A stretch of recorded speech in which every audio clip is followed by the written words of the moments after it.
இந்த வருடக்கிரகங்களின் பெயர்ச்சிகள் சனி பங்குனி 15 29/3/2025 அன்று சனி மீனத்திற்கு பெயர்ச்சியாகிறது.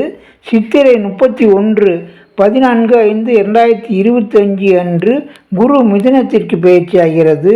வைகாசி 4 18/5/2025 அன்று ராகு கும்பத்திற்கும் கேது சிம்மத்திற்கும் பெயர்ச்சியாகிறார்கள்.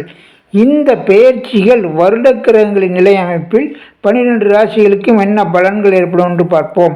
பொதுவாக சனி சுபர் வீட்டில் சஞ்சாரம் செய்வதால் பார்வை ஸ்தானங்கள் ரீதியாக அசுப பலன்கள் அதிகம் தரமாட்டார்.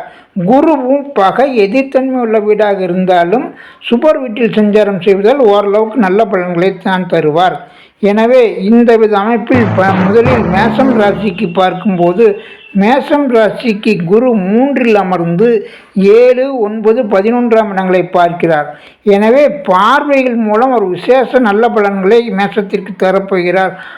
சிந்தித்து செயல்பட்டு அனைவரும் முன்னேற வாழ்த்துக்கள். வாழ்க வளமுடன்.